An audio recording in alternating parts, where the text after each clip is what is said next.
नमस्कार दोस्तों, स्वागत है आप सभी का मेरे यूट्यूब चैनल पे। तो आज मैं जो आपको जिस कविता के बारे में आपको बताने जा रहा हूँ वो आपकी परीक्षा के लिए बहुत उपयोगी है। आप कह सकते हैं बहुत ही परीक्षा उपयोगी है। और उनमें से मैंने उन पंक्तियों को उठाया है जो आपके परीक्षा में डायरेक्ट दे सकती हैं। ठीक है, तो ये पांडे जी की कविता है। हम धूमिल इनको कहते हैं, आपके सिलेबस में शायद धूमिल रहा होगा। तो रोटी और संसद नाम है कविता का। बहुत ही प्रसिद्ध कविता है। ये सामाजिक जीवन और राजनीतिक जीवन पर, मजदूर वर्गों पर सीधा कटाक्ष है। ये इस कविता के माध्यम से धूमिल जी ने सीधे कटाक्ष किए हैं। तो सुदामा जी का परिचय आप जानते होंगे, तो वो सब बारे में अभी कवि परिचय पर मैं नहीं जा रहा हूँ।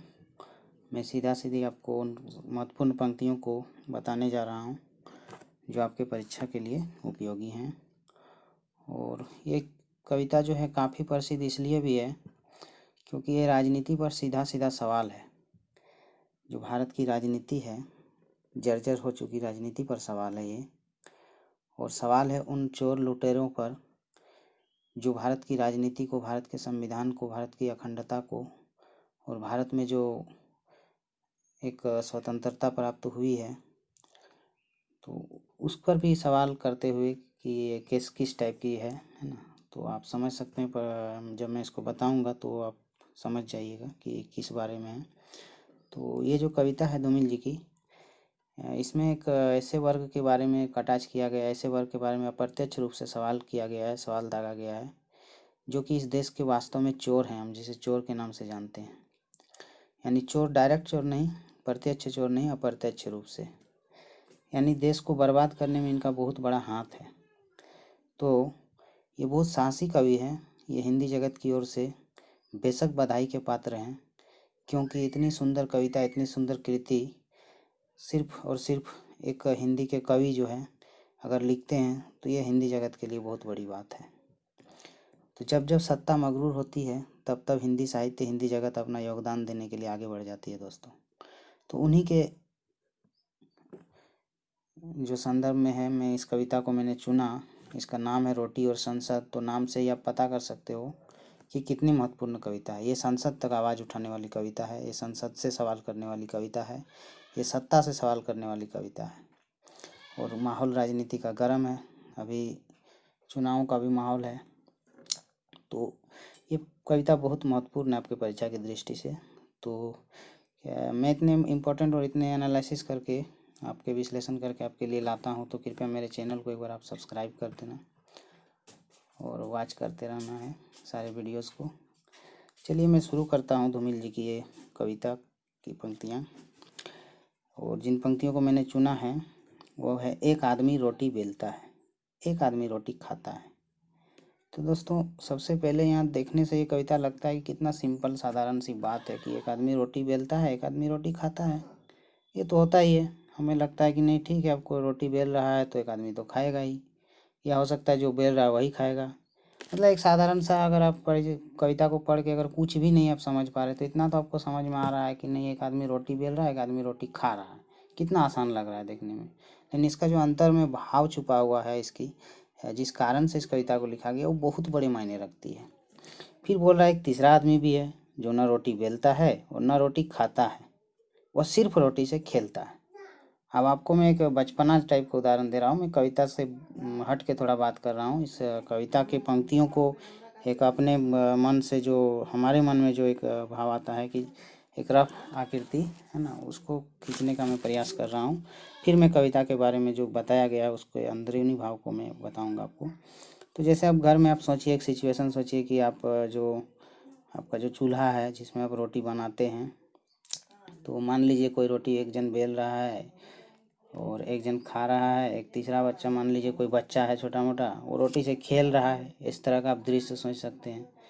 तो वास्तव में ये सा इतना आसान दृश्य नहीं है। कवि ने, जो धूमिल जी ने ये कविता को लिखा है, तो ऐसा कोई दृश्य उन्होंने नहीं सोचा है। उन्होंने इस दृश्य के माध्यम से कटाक्ष किया हुआ है राजनीति पर और राजनेताओं पर किया हुआ है।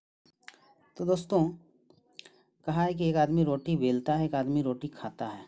आप सोचिए, जब हम कोई बड़े बड़े बिजनेस चलाते हैं, या कोई खेती करता है, या कोई मजदूरी करता है, या कोई फार्म पे, सरकारी फार्म पे जाके खेती करता है, या कोई भी प्राइवेट में जो सरकार के अंडरटेकिंग में है, तो दोस्तों वो क्या करता है, एक आदमी, एक मजदूर जो होता है, उसको सिर्फ मजदूरी मिलता है ना।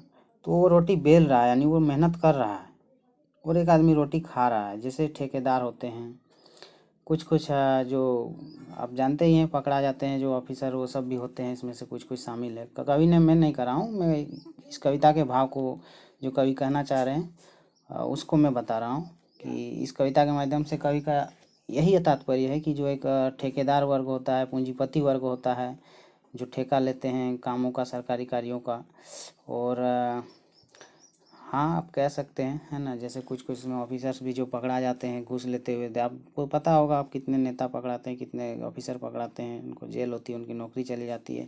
तो उस वर्ग का बात हो रहा है कि एक आदमी रोटी खाता है, तो रोटी खाने वाले वही आदमी हैं, ठीक है। लेकिन एक तीसरा आदमी भी है दोस्तों, एक तीसरा आदमी भी है जो ना रोटी बेलता है, ना रोटी खाता है। यानी उसका काम रोटी बेलना भी नहीं है, मजदूरी करना भी नहीं है, और ठेका लेना और मजदूरों को खटवा के उन्हीं से जो पैसे बचते हैं उनको छुपाना या फिर चोरी करना, वो काम उनका नहीं है। वो ना तो रोटी बेलता है, ना रोटी खाता है, वह सिर्फ रोटी से खेलता है। यानी वो क्या करता है, वो सारा खेल करवाता है ना। तो मुझे लगता है आप सब किसान जीवन से ही जुड़े होंगे, और मजदूरों के घरों परिवार से ही आए होंगे, है ना। तो आप पढ़ रहे हैं, आपको ये चीज़ अच्छी तरह से समझ में आ रही होगी कि हाँ सही है कि गलत लिखे हैं आपके जो कवि हैं हिंदी के, उन्होंने बहुत अच्छी कविता लिखी है। ये सीधा सीधी बोल रहे हैं, हिम्मत की बात होती है ये। इस डायरेक्ट सत्ता से सवाल है इस पर कविता के माध्यम से, कि जो ना रोटी बेलता है ना रोटी खाता है, यानी वो कोई ऑफिसर, कोई छोटा मोटा नेता भी नहीं है, और वो मजदूर वर्ग काम करने वाला आदमी भी नहीं है, ठीक है।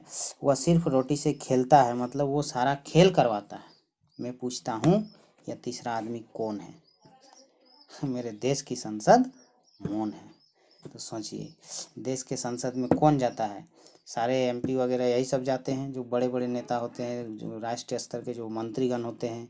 तो उनको, उनसे सवाल पूछ रहा है कवि ने कि बताइए कि ये तीसरा आदमी कौन है? तो मेरे देश की संसद मौन है। तो आप समझ सकते हैं कि ये हालात जो है, ये कि किन के बारे में कहा गया है।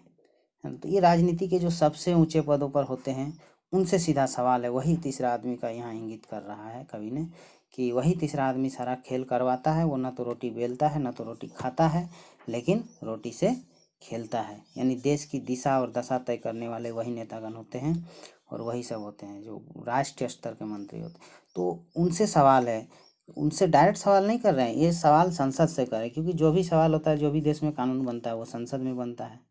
तो ये सीधा सीधा संसद से सवाल कर रहे हैं, यानी सरकार से सवाल कर रहे हैं, सत्ता से सवाल कर रहे हैं। कह रहे हैं कि एक आदमी रोटी बेलता है, एक आदमी रोटी खाता है, एक तीसरा आदमी भी है जो ना रोटी बेलता है ना रोटी खाता है। यानी वो पूंजीपति भी नहीं है, कुछ नहीं है, लेकिन फिर भी वो जो है डायरेक्ट वो पैसा को लूट मारी कर रहा है ना, प्रत्यक्ष रूप से। आपको पता भी नहीं चल रहा है कि देश में क्या खेला चल रहा है। तो इसी पर आधारित ये कविता धूमिल जी का लिखा हुआ है कि एक आदमी रोटी बेलता है, एक आदमी रोटी खाता है, एक तीसरा आदमी भी है जो न रोटी बेलता है न रोटी खाता है, वह सिर्फ और सिर्फ रोटी से खेलता है। मैं पूछता हूँ, यह तीसरा आदमी कौन है? कौन है? कौन है? मेरे देश की संसद मौन है, मौन है, यानी चुप्पी मार दिया है संसद। संसद जनता के सवालों का जवाब देना नहीं चाहती है, क्योंकि संसद में वही होते हैं, सारे नेता ही होते हैं। अब एक नेता दूसरे नेता पर अगर लांछन उठाने जाएंगे तो खुद भी तो फंस सकते हैं ना। तो इसीलिए संसद मौन है। तो ये धूमिल जी ने बहुत बड़ी बात, बहुत हिम्मत वाली कविता लिख के हमारे देश को दिया है। इसके लिए हिंदी जगत बेशक बधाई के पात्र हैं, और हमें सीखनी चाहिए कि हमें सत्ता से कैसे सवाल करनी चाहिए। जब देश को गुमराह किया जा रहा हो तो हमें इसी तरह की हिंदी से कविता उभर के अपने देशभक्ति को दिखाना चाहिए। मैंने जैसे पिछला कविता में आपको बताया था, जो मैंने शायद इस पर बनाया था, प्रेत का बयान पर बनाया था, तो उसमें भी मैंने बताया था कि वो भी कविता कहीं ना कहीं देशभक्ति और देश के लिए ही, हर नागरिक का, एक शिक्षक का जीवन जुड़ा हुआ था। तो इसमें जो है कवि सीधा सीधा किसी को माध्यम नहीं बनाना चाहते हैं, कवि सीधे पूछ रहे हैं कि मैं पूछता हूँ। इसमें कवि किसी को नहीं दोष दे रहे हैं कि कौन पूछ रहा है। कवि ने अपने आप को भार दिया है कि मैं पूछता हूँ कि तीसरा आदमी कौन है, तो मेरे देश की संसद मौन है। तो साथियों, मुझे लग रहा है कि एक मजदूरी और गरीबों पर आधारित, गरीबों को देखने वाले, दया करने वाले ये जो धूमिल कवि हैं, पांडे जी हैं, तो ये बहुत ही मतलब अच्छे कवि हैं। हम कह सकते हैं ये समाज से जुड़े हुए कवि हैं। समाज की गरीबी को इन्होंने देखा है, हो रहे शोषण को देखा है, और उनके ऊपर जो शोषक वर्ग है, यानी जिसको हम पूंजीपति लोग कहते हैं, कुछ कुछ जो घूस लेते हैं, वो सब ऑफिसर्स होते हैं, आला अधिकारियाँ होते हैं, उन पर इन्होंने कटाक्ष किया है कि आखिर वो ऐसा क्यों कर रहे हैं, अगर कर रहे हैं तो संसद क्यों नहीं जवाब दे रही है, तो इसमें क्या खेल चल रहा है देश का। तो ये सारे सवाल जो हैं कवि ने अपनी कविता के माध्यम से संसद से पूछा है, और यही हिंदी के लिए एक बहुत बड़ी गर्व की बात है कि हिंदी ने ये हिम्मत की है कि सत्ता से सवाल को पूछा है कि क्यों एक आदमी जो रोटी बेल रहा है, एक आदमी रोटी खा रहा है, एक तीसरा आदमी भी है जो ना रोटी बेल रहा है ना खा रहा है, वो खेल रहा है रोटी से, तो ये तीसरा आदमी कौन है, तो मेरे देश की संसद मौन है। तो मुझे उम्मीद है कि मैंने जिस तरह से आपको कविता को बताया है, वो सीधा सीधा कवि का जो भाव है वही है ना, उन्हीं के शब्दों में मैंने बताया है। तो दोस्तों, मुझे लगता है कि आपको ये कविता पसंद आई होगी, और अगर इस कविता पर बात किया जाए तो बहुत बातें हो सकती है, क्योंकि आप जानते हैं अभी राजनीति का युग है, हर बच्चा एक युवा नेता बनता हुआ फिर रहा है ना, तो रोजगार की तो कमी है ही। तो ठीक है ना, इस पे बहुत कुछ बताया जा सकता है, बहुत कुछ इसको एक्सप्लोर किया जा सकता है, वर्णन किया जा सकता है इस पर। तो मुझे उम्मीद है आप इस पर वर्णन करने के लिए अब काफ़ी है ना, आपको अब बहुत ज़्यादा इस पर वर्णन कर सकते हैं। इसका जो मूल भाव था यही था, इतना ही था, और मैंने इसलिए इन पंक्तियों को उठाया है क्योंकि यही वो पंक्तियां हैं जो आपके परीक्षा में सीधा सीधा पूछ सकती है।